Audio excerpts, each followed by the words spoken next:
오늘 우리 함께 읽은 말씀은 평소에도 많이 들어왔던 그러한 설교 내용입니다. 그리고 본문 말씀입니다. 예수님 공생의 시대에 늘 해왔던 일이 있다면은 가난한 자, 배고픈 자, 병든 자, 또 소외당한 자, 또 다른 이에게 버림당한 자, 이런 자들을 먼저 찾아가셔서 그들과 함께하는 것을 늘 우리가 볼 수 있습니다. 하나님 본체이지만은 하나님의 자신이지만 예수님이 자기의 중심적인 그런 삶이 아니라 타인을, 즉 하나님이 보내시는, 선택하여서 보내신 목적을 따라서 그 주님은 그 일을 감당했다는 것을 우리가 볼 수가 있습니다. 오늘 그 말씀도 예수님께서 왜 갈릴리를 떠나게 되었는가에 대해서 말씀을 해주고 있는데, 예수님께서 많은 사람들이 숙여오니까 세례를 많이 줬습니다. 지금 말하면 침례라고 할 수 있는 것이죠. 그런데 이 모든 것들이 예수님이 친히 세례를 주는 거라 그렇게 소문이 나기 시작합니다. 소문이란 게 참 아주 더럽게 좋은 소문이란 좋은데 좋지 못한 소문들이 이렇게 납니다. 그런데 성경에 보니까 이는 변명 아닌 변명을 하죠. 예수님이 주신 것이 아니라, 친히 주신 것이 아니라 제 아들이 세례를 준 것이다, 그렇게 말씀합니다. 그래서 주님은 갈릴리를 떠나서 이제 유대를 떠나서 갈릴리로 가주기를 원했습니다. 유대를 떠나 갈릴리를 가려면 반드시 거쳐가야 할 곳이 있는데 사마리아죠. 물론 돌아가셨습니다. 돌아가면 시간이 참 많이 걸리죠. 그 놀랍게도 성경을 보다 보면은 돌아가면 이틀이 걸린단 말이에요. 그런데 지나가면은 바로 갈 수 있는 곳이에요. 근데 예수님께서 지나가는 시간을 허비하지 않고 오히려 갈릴리에서, 사마리아에서 이틀 동안을 요합니다. 그러면서 그들에게 천국 복음을, 예수님 복음을 전하는데, 참 우리 예수님은 그 시간, 조그마한 시간도 헛되이 보내지 않는 그런 모습을 우리가 볼 수 있게 되어집니다. 그러다가 예수님께서, 성경은 예수님도 우리가 그러냐, 성육신이라니까 하나님의 하늘의 본체고 하나님의 아들이고 하나님의 신인데, 즉 신적인 존재인데 뭐가 그렇게 피곤하겠는가, 그렇게 생각도 있습니다. 그래서 뭐 때로는 우리가 이런 말 하죠. 성령 충만하면 피곤하지 않다. 왜 인간인데 피곤함이 없을까요? 왜 고난이 없을까요? 때로는 마음도 아플 때가 있고, 때로는 피곤할 때도 있고, 때로는 짜증날 때도 있고, 때로는 성결날 때도 있고, 때로는 우리가 내가 지금 무엇을 하고 있는가 할 정도의 낙심할 때도 있습니다. 그런데 예수님께서 복음을 전하고 얼마나 피곤했으면은 고나여했습니다. 몸이 지쳐서 우물가에 앉았다, 이 말이에요. 우물가에 가서 물 한 잔이라도 꿀떡도 마시면은 좀 그 더운 날씨에 좀 피곤이 풀릴 것 같으니까 그곳에 앉아 있습니다. 그리고 제 아들은 이제 음식을 사려, 그러니까 얼마나 굶었는지 그 동네에 와서 음식을, 아마 때가 먹을 때, 제 육시니까 음식을 구하러 갔다 했습니다. 음식을 사기 위해서 마을로 내려가서 이제 갔는데 그 사이에 사마리아 여인이 왔습니다. 와서 왔는데 그 여자와 함께 대화하는 장면이 바로 본 말씀입니다. 그러니까 예수님께 대화하는 장면이 본 말씀인데, 여기서 요한, 그러니까 요한이 기록을 했단 말입니다. 만약에 그 자리에 요한이 없었다면은 이 말씀을 기록을 할 수 있었을까? 근데 보면은 제자들은, 이거 보세요. 행로에 권하여 우물 곁에 그대로 앉았었는데 때가 제6시쯤이다. 제자들은 분명히 음식을, 즉 먹을 거 사기 위해서 마을로 내려갔다 그랬어요. 근데 오늘 이 장면을 보면은 다른 사람이 없다고 볼 수 있어요. 그죠? 두 사람밖에 없다고 볼 수 있는데, 근데 요한은 이 내용을 상세하게 기록을 했습니다. 그렇다면은 이 자리에 요한이 있었다고 볼 수 있을 거예요. 물론 성경에 우리가 모세 오경은 창세기 같은 경우에는 사실 모세가 그 시대에 없었단 말이에요. 태어나지도 않았는데. 그런데 그 사건을 기록을 다 한다고요. 물론 하나님께서 모세에게 성령으로 말씀하시고 있었던 사건들을 감동을 주어서 기록한 건 사실이에요. 물론 요한 사도가 요한계시록을 기록을 했어요. 밤모습에 있을 때 이 영이 하나님께서 주신 대로 기록하고 했는데 이 사건은 사실 예수님과 함께 동행하면서 기록한 사건이라고. 그다음 이거는 성령의 감동이 아니에요. 감동을 기록하니까 없는 사건을 기록한 게 아니라 현지에서 보고 느끼고 경험한 그대로 그 자리 현장에 있을 때 있는 것을 기록을 했을 겁니다. 예수님과 사마리아 여인과의 대화의 사건을 말했을 겁니다. 그런데 아마 안 그러면은 오늘 본 말씀처럼 제자들이 돌아와서 예수님 음식을 구해왔습니다. 드십시오라고 했을 때 그때 이 누군가가 얘기를 하고 있으니까 예수님 왜 사마리아 여인과 얘기를 하고 있습니까? 왜 그러고 있습니까? 상종도 안 하는데 그런데 아마 그 사건 전개 사항을 예수님께서 얘기를 하셨는지는 모르지만은 그런데 예수님께서 그 현재 사건을 어떻게 상시하게 또 요한에게 받아 적으라 하고 했을까요? 그러지는 않았을 건데 이런 내용들을 잘 기록을 해 두었습니다. 그런 가운데서 예수님께서 물을 좀 달라고 그러니까 이 여인이 하는 말이 유대인과 사마리아인과 상종치 않는데 어찌하여 당신이 내게 물을 달라고 합니까? 라고 그렇게 묻습니다. 묻는데 오히려 예수님께서 대답을 거꾸로 해요. 내가 만일 물을 좀 달라고 하는 사람이 누구인지 알았다면은 네가 하나님의 선물이 뭔지 알았다면은 그런 말이에요. 내가 만일 하나님의 선물과 또 내게 물을 달라고 하는 네가 누구인지 알았다면은 네가 내가 누군지 알았다면은 참 좋았을 텐데 그러면 내가 너에게 생수를 줬을 것인데 이거 생수란 것을 시원한 물을 말하는 이 표현 같아요. 그때 이 여인이 하는 말이 아이고 주여 물을 길러도 근데 물 길러 온 사람이 물 기를 그릇이 없나요? 이 문장에 보면 좀 희한한 말이에요.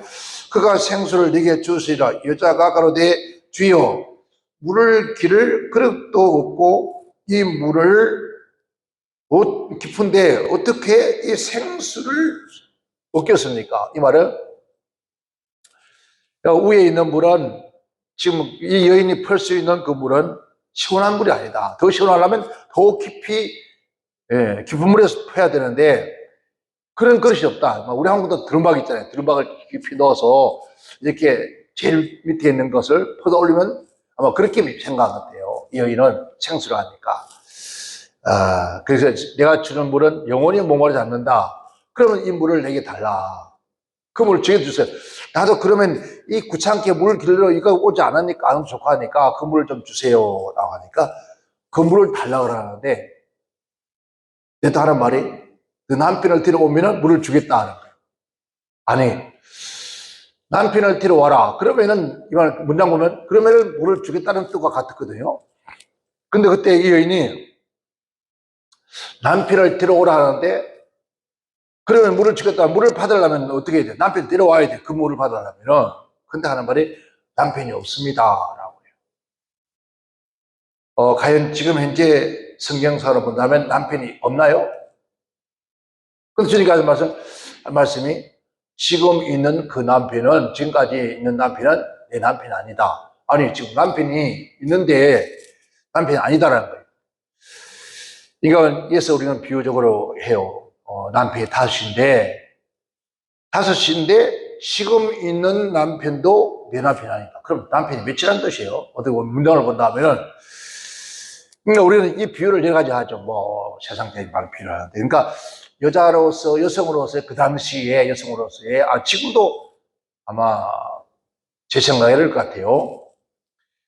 예, 이것을 우리가 뭐 여러 가지 예화적으로는 비유를 많이 하죠. 남편이 뭐 돈, 그다음에 명예, 뭐 모든 걸 다 동원해서 5가지를 얘기를 합니다.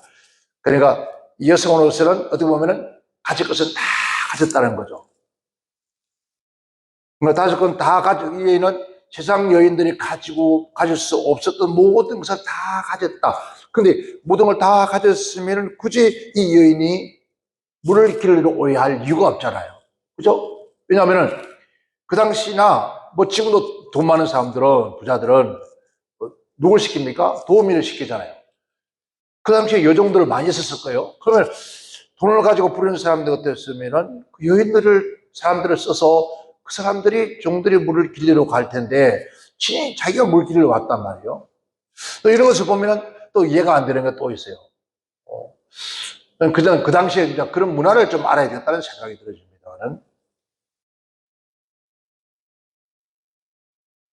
이삭의 부인이 누구예요? 리브가예요. 리브가가 그가 물 길르러 우물에 와요. 그래서 누굴 만나죠?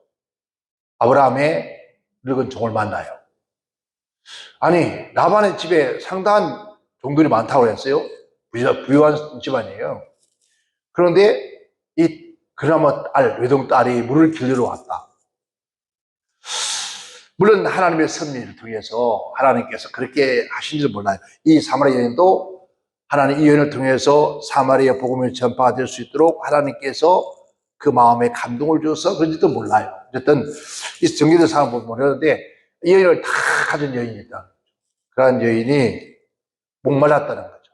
말은 우리가 먹는 물이 아니라 마음의 가람, 영혼의 가람 이런 것들이 그 안에 가득. 그러니까 뭔가 먹어도 마셔도 입어도 만족함이 없는.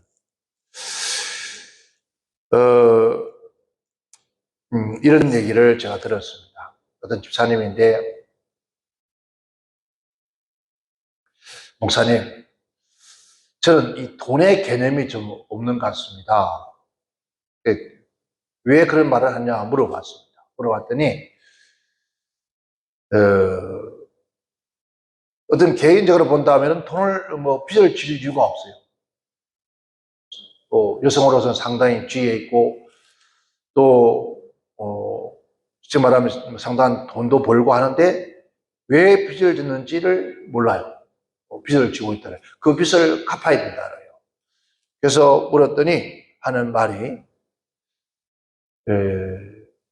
옷을 많이 그렇게 산다 그래요. 사는데 아마 과도하게 아마 제가 볼 때는 그 얘기 들어보니까 1, 2만 원짜리가 아니고 몇십만 원짜리, 몇백만 원짜리를 옷을 아마 사 입으니까 그러니까 아마 다른 걸 들어서 아마 먹는 음식이 아무리 좋은 음식을 먹어도 빚질 만큼 먹지는 않을 거 아니에요. 그런데 제 판단에는 아마 그런 옷들을, 본인도 옷에 대한 얘기를 하는데 옷을 사 입는 것 같아요. 근데 옷을 사 입는데 그 옷이 얼마나 자주 옷을 사 입고 그러면 그 옷을 사 입었던 옷들이 어디에 가 있으면 그럼 집안에 있으면 그 집안에 있는 옷을 한 번 입고 두 번 안 입나요? 그 이해가 좀 안 되는. 그래서 그때 제가 생각이 만족을 못 느끼구나. 아무리 남들이 입지 못하는 그 값비싼 옷을 입으면서도 만족을 못 느끼구나. 그래서 더 이렇게 그러다 보니까 그런 의복 때문에 빚을 질 정도로 요즘 의복도 좀 좋은 거, 좀 나은 거 사 입으려고 하면은 지금 몇백만 원씩 가잖아요. 그럼 몇백만 원씩 가는 옷들을 봄, 여름, 가을, 겨울 사 입는 생각해 보세요. 그럼 100만 원짜리보다 400만 원이에요. 그럼 그만 살 거야? 한 벌씩만 사도 아닐 거란 말이에요. 그럼 왜 그럴까? 만족을 못 느끼는구나. 뭔가를 해 입어도 만족을 느끼지를 못하고 살아가는구나. 그래서 그런가 보다. 그러면서 제가 다른 얘기를 하지 않았습니다. 기도하겠습니다. 라고 말하는데요. 그래서 오늘 제가 이 본문 말씀의 주제를 뭘로 세웠습니까? 온 세상을 다 가져도 그래요. 세상의 모든 걸 다 가져도 인간은 만족을 느끼지 못하는 거예요. 우리가 잘 알다시피 마게도니아에서 난 그 알렉산더가 있죠. 알렉산더, 우리는 나중에 대왕이 되지만은 16세에 다윗처럼 장군이 돼요. 장군이 되어서 그리고 2년 동안 18세 될 때까지 전쟁을 할 때마다 한 번도 전쟁에 패한 적이 없어요. 그 전쟁에 패하지 않고 하다 보니까 결국은 이 어린 나이에 왕이 되죠. 왕이 되어서도 끊임없이 이 전쟁을 합니다. 나이 30이 되고, 그래서 계속해서 영토 정복을 해 나가는데, 심지어 우리가 말하는 마게도니아 지역 사람들이 알렉산더가 전 세계 거의 다 점령했다는 그런 얘기를 합니다. 근데 얼마만큼 많은 땅을 점령했냐면은 심지어 마게도니아에서 어디까지? 중국까지 원정을 해서 중국을 상태라고 했던 그런, 너무 거리가 멀다 보니까 결국은 돌아가게 되었는데, 그만큼 영토를 많이 정리했습니다. 그리고 그러다 그렇게 수많은 영토를 정령을 했는데도 불구하고도 뭐가 없을까요? 그러나 알렉산더 대왕은 그 수많은 땅을 다 자기 것을 삼았는데도 불구하고도 늘 공허한 거예요. 늘 공허함을 채울 수 없는, 이 공허함을 채울 수 없으니까 매일같이, 그러니까 채울 수 없으니까 마음이 없으니까 허무한 거죠. 허무함을 채울 수 없으니까 계속해서 그걸 위해서 이제 어디가요? 연애를 베푸는 거예요. 슬퍼지라는 거예요. 근데 이걸 연애를 베푸는데 무려 연속해서 20년 동안 계속 매일 하루도 안 빠지고 계속해서 술을 마시고 연애를 베푸는 거예요. 나중에는 그것도 만족 못해서 우리가 그런 말 하죠.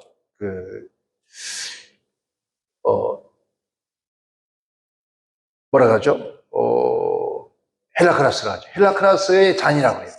그러니까 집채만한 그러한 잔을 만들어서 거기다가 술을 담아서 그 술을 먹다가 결국은 술에 못 이겨서 열병에 죽어요. 요즘 말로 알코올 중독이라고 하죠.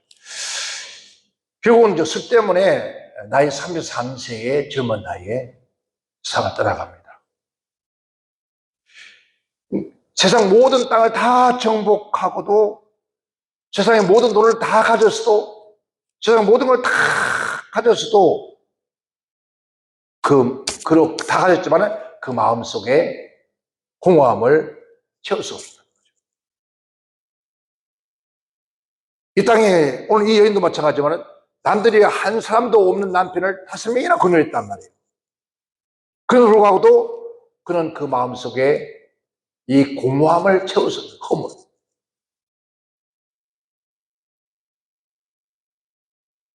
아마 예수님을 만나지 못했더라면 이 여인은 더 많은 남성들을 만날 수도 있었을 것이라고 생각해요.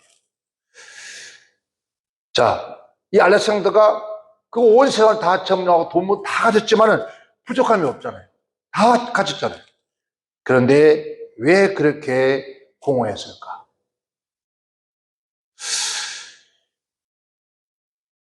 인간의 마음의 공허함을 그 무엇도 채울 수 없다는 거예요. 아무리 좋은 헛된 꿈을 꾸고 모든 걸 다 채워 넣어도 그 삶에 채워 넣을 수 없는 것이 인간의 공허함이에요. 왜 우리 인간들은 이렇게 지금도 마찬가지예요. 자, 왜 이 사회가, 우리 대한민국 사회가 앞으로 마약 때문에 굉장히 고민하고, 정부도 마약 때문에 고민을 하고. 그런데 즉시 세간에 들려온 얘기는 저는 눈을 못 봐서 모르지만은 부잣집의 모든 갑부들의 자녀들은, 심지어 갑부들도 마약을 안 하는 사람이 없다. 왜 모든 걸 다 가졌는데 뭐가 부족해서 그 마약을 가질까? 근데 늘 그렇게 궁금했습니다. 근데 마약을 하는 사람 얘기를 들어보니까요, 그래서 마약을 하는구나. 그러니까 그 약을 딱 먹고 나면은 약을 먹은 그 순간부터 그 사람이 뭔가에 꽂히는 것이 있답니다. 여자에게 꽂히면은 여자에게, 그리고 개팍한 소리를 내고 하는 그런 데 꽂히면은 그런 소리로, 자동차를 운전하며 길거리를 돌아다니며 하여튼 그 마약을 하는 그 순간에 뭔가 하나에 딱 꽂히면은 그곳에 그것만 해요. 그러니까 살인도 한다는 거예요. 살인에 꽂히면은 그 사람 마약할 때마다 살인을 하는 거예요. 그러니까 우리가 볼 때는 다 모든 마약하고 나면 모든 것 다 그 사이나 뭐 한 곳에, 어느 한 곳에 꽂히기 시작합니다. 그러면은 예를 들어서 만약에 마약을 하면 어떤 항울감에, 그러니까 사람은 계속 마약을 하면서 항울감에 젖는 거예요. 세상에 더 이상 기쁨이 없대요. 세상에 어떤 것도 다 가져와도 바꿀 수가 없을 만큼 그게 마약이에요. 그러니까 사람들이 이 마약을 손대기 시작하면 못 끊는다는 거죠.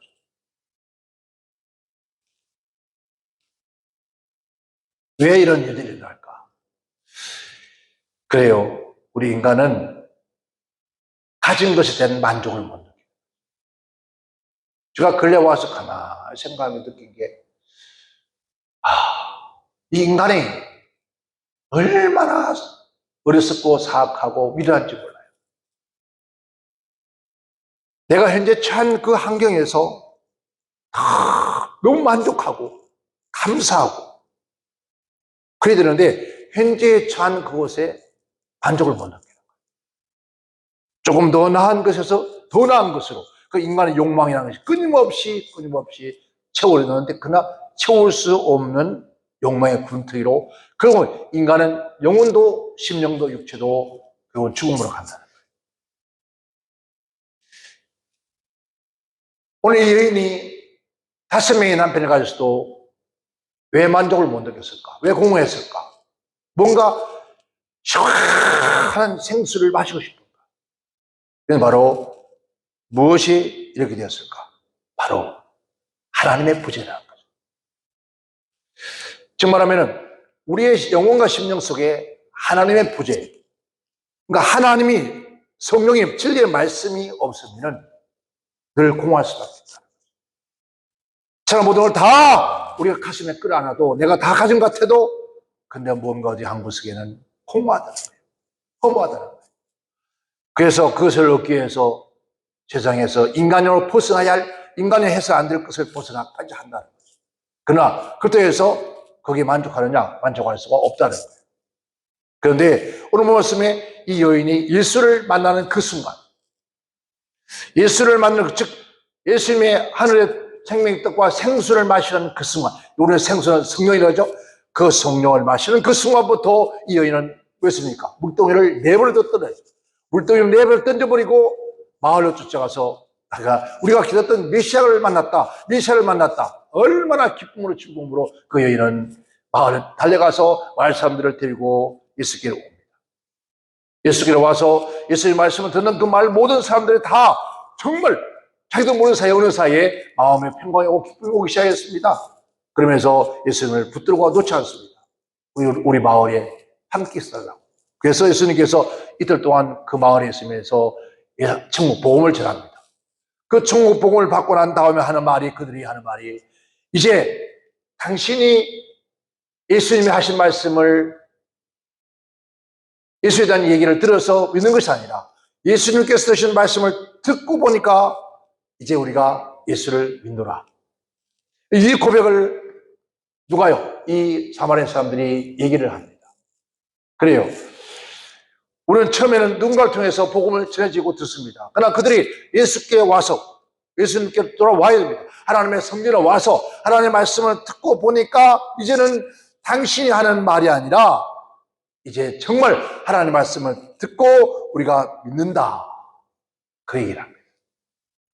우리는 정말 이 땅에서 우리가 살아가야 할 진정한 만족은, 오늘도 우리가 내 안에 하나님이 계시는가? 내 안에 예수님이 계시는가? 내 안에 성령님이 계시는가? 내 안에 하나님의 말씀이 내 안에 가득 차 있다면, 이러한 사람은 저는 그런 생각이 듭니다. 아무리 얘기해도 안 된다. 아무리 감사해라, 만족해라, 기뻐하라, 이 얼마나 감사한 일이냐, 당신 가진 게 얼마나 많냐, 당신 얼마나 건강하냐, 얼마나 행복하냐 해도 절대로 그들은 행복하지 않습니다. 아무리 얘기해도 그 사람들을, 그래, 그 순간에 맞습니다, 감사해야죠. 돌아보면 참 감사한 게 너무나 많죠. 그래, 행복하죠. 그때는 그런 말을 하지만은 돌아서서 1, 2분도 안 돼서 또 그 만족을 찾아갑니다. 뭔가를 찾아 헤매고 간다면.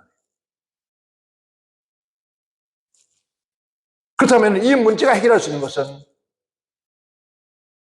인간의 어떤 방법 하수료가 되지 않고 오직 무엇이요? 성령으로. 하나님의 말씀이 성령을 타고 우리 안에 들어와서 내 영혼과 내 심령 속에 가득 채워져야만이 그러한 것들이 사라진다. 즉 말하면 하나님의 역사와 하나님의 나라와 천국과 그 기쁨과 그 즐거움과 그 행복이, 그런 말에서 주님께서 내가 주는 이 평화는, 내가 주는 평화는 세상의 모든 걸 다 주서 얻는 평화보다도 바꿀 수가 없다. 그러면 쉽게 말하면 분량을 따지면 우리가 조만한 우리 기쁨이 있다면, 뭔가를 만족을 느꼈다면 더 큰 것이 오면 이건 아무 사라지겠죠. 그러니까 하나님의 은혜, 하나님의 사랑, 하나님의 축복, 하나님의 나라, 저 영혼의 영생, 오직 우리의 삶에 만족을 줄 수 있는 것은 오직 하나님밖에 없고 성령님밖에 없다는 것을 인지하고 느꼈을 때, 그때서야 그 모든 것을 버릴 수가 있어요. 그래서야 하나님의 은혜라는 말이 나오죠. 그전에는 어떤 소리 해도 절대로 그 순간에 맞습니다, 그래야죠 하지만은, 그러나 돌아서면 또 아니라 거죠. 마찬가지입니다. 우리가 예배당에서 나왔어도 또 이런 설교를 듣고서도 그 듣는 순간에 그래, 맞아, 우리가 찬송하지 않습니까? 받은 것을 세워보아라. 받은 것을 세워보면 참 많아요. 맞는 것 같아요. 근데 10가지를 받았어요. 맞아요. 참 감사해요. 저 사람은 9가지, 난 하나 더 받아서 감사한데 11가지 더 받고 싶은 거예요. 11가지 더, 12가지 더. 그러니까 만족을 못 느껴요. 정말 성령의 감동으로 내가 현재 처한 일에 감사하고, 현재 가진 것에 감사하고, 현재 가진 삶에 만족을 느끼는 그러한 사람이 되어진다면 이 사람이 가장 누구의 행복한 사람이에요. 비록 우리가 책방사를 살아도, 오선도선 살아도, 제가 언젠가 오래전에 얘기를 한 적이 있지만은, 우리가 이승만 대통령 그 시대 때, 지금 말하면 그런 시대 때 참 우리가 어려운 시대였지 않습니까? 양옥에 복음이 들어온 지도 얼마 되지 않았고, 그 어려운 시대에 정말 하루 한 끼 밥 먹고 살기가 너무 어려운 시대, 그래서 우리가 보릿고개라고 하는 시대였습니다. 누군가 그 노래를 부르잖아요. 보릿고개 그 노래가 하는데, 그런 시대에 정말 먹고 살기 힘들 때, 하루에 피죽이라도 한 그릇 먹으면 감사하고. 그러니까 쉽게 말하면 우리가 쌀을 갈아서 미음 있잖아요. 미음 위에, 그것도 갈아는 것이 아니라 위에 떠있는 부엽기 어몬처럼 된 거, 그거 한 그릇 마시려고 그랬던 시절에 참 부유하게 살던, 그 당시에 3층집이라면 참 얼마나 큰 좋은 집이 살았을까요? 그런 집에서 사는 우리 한국의 이름만 좀 알만한 그런 정계, 아주 나라는 새들선 그런 사람이, 그 집에는 모든 걸 다 가진데도 불구하고도 날마다 그 집에는 큰 소리가 납니다. 싸움 소리 나고, 뭔가 나라가 깨지는 소리 나고. 근데 그 집 앞에, 그 위에서 보면 그 집 앞에 아직도 초가집으로 되어 있는 쌀이문으로 이렇게 해서 되어 있는데, 그 마당에는 평상이 놓여져 있습니다. 여름에는 모기불을 피우고 호롱불을 갖다 놓고 앉아요. 이 어른이 얼마나 그날도 속이 상해서 옥상에 올라가서 하늘을 바라보고 있다가 문득 아이들이 웃음소리, 막 사람들 웃음소리가 들려서 눈이 그곳으로 갔습니다. 보니까 아이고, 아이들이 많은데, 아이들이 얼마나 깔깔대 웃고, 다 떨어져 옷을 입고도 웃고, 그 아내와 남편도 그렇게 웃는 거예요. 자기가 살아오면서 저렇게 한번 웃어본 일이 있었던가. 그래서 자기도 모르는 사이에 그 옥상에 들어와서 그 사례문을 열고 들어갔습니다.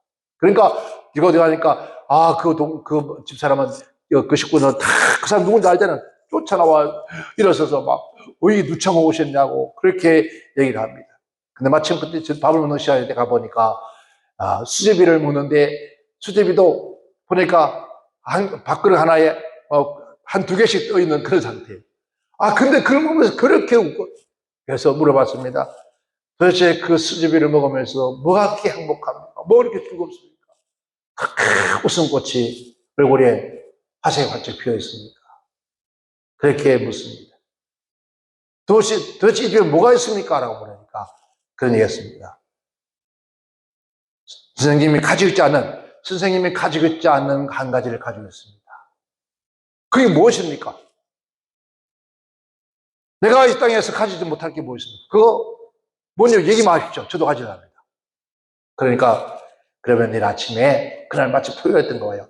내일 아침 일찍이 저희 집 앞으로 오십시오. 저희도 함께 가시면 그것을 가질 수 있습니다. 라고 그 남자가 말하는 거예요. 그런데 차를 가지고 딱 오니까, 온 식구들이 이제, 그래도 그날은 아침에는 좀 깔끔하게 머리도 감고 다들 했어요. 물론 헤어진 옷을 입었지만은 그 차를 다 탔습니다. 그 남자가 차를 끌고 가는데 인도해서 이제 어느 모 교회를 갔습니다. 교회 앞 선거에. 이거에 들어가면은, 그걸 갈 수 있습니다.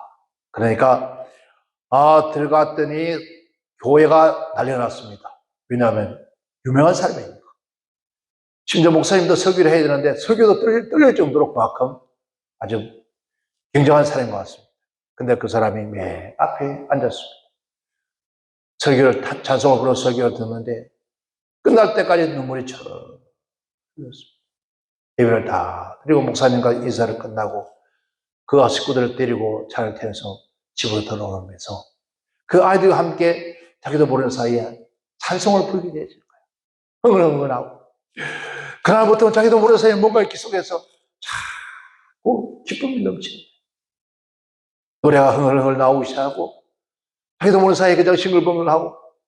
그러니까 집에 있던 아내가, 그 아내는 늘 막 싸우자 달아드는 사람인데 도대체 세상에 뭐 요새 좋은 일이 있어서 그렇게 싱글벙글 대냐, 바깥에 혹시 나보는 인사를 듣냐고 막 와함을 치고 난리를 칩니다.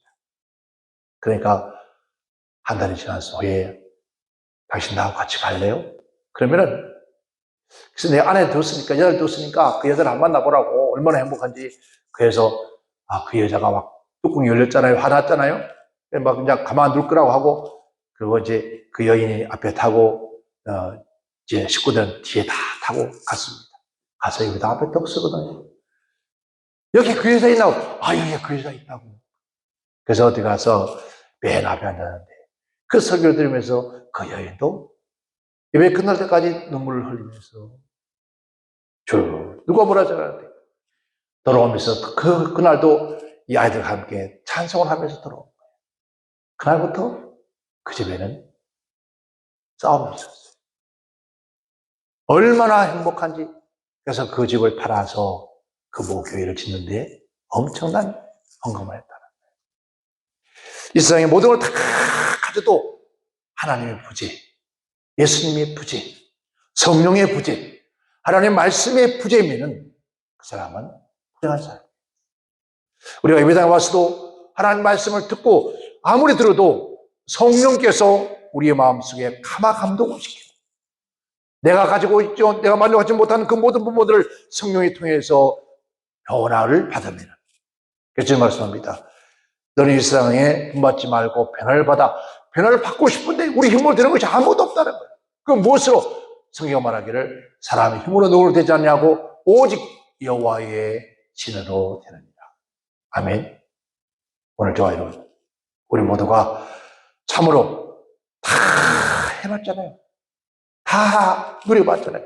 우리가 지금 정말 여러분, 제가 어저께 청계천을 지나오면서, 청계천이 이렇게 아름답게. 조금 지나다 보면 옛날에 그 청계천이 어떤 곳이라는 것을 이렇게 판잣집을 이렇게 지어놓고, 고문과 연탄 가게, 쌀가게 쭉 있더라고요. 네, 저걸 한번 보러. 저게 60년대에 이 청계천에 있었어. 70년대 초반까지. 그리고 이제 새마을운동이 일어나고 하면서 그쪽을 사람들이 이제 다른 곳으로 이전을 많이 하게 되죠. 그런 시대를 생각한다면은 지금 얼마나 감사해요. 들도 떨고. 저도 오늘 아침에 그런 생각이 문득 듭니다. 지금 내가 여기 서 있는 거 얼마나 감사한 일인가. 얼마나 행복한 일인가. 무엇을 더 내가 얻으려고 하는가. 주님 용서해 달라고. 정말 주님과 함께 한다 하는 그 시간들이 행복한 시간. 여러분, 우리가 이 땅에서 현재 가지고 있는 것이 무엇입니까? 그걸 만족할 수 있게 하는 것은 하나님. 정말 거기에 감사하고 만족하고 살아가면은 우리 아버지는 그 나라 그 일을 구하면 이 모든 걸 더하게 하시는 분. 그분이 우리 영혼 심령 속에 진정한 평안과 기쁨을 주실 겁니다. 이제 얼마 남지 않는 금년 이 해가 넘어갑니다. 우리는 지난 3년 동안 얼마나 힘들어왔습니까? 이제 식당이나 다방이나 거기에 나가면 사람들이 살아있는 것 같아요. 얼마나 사람들이 많은지.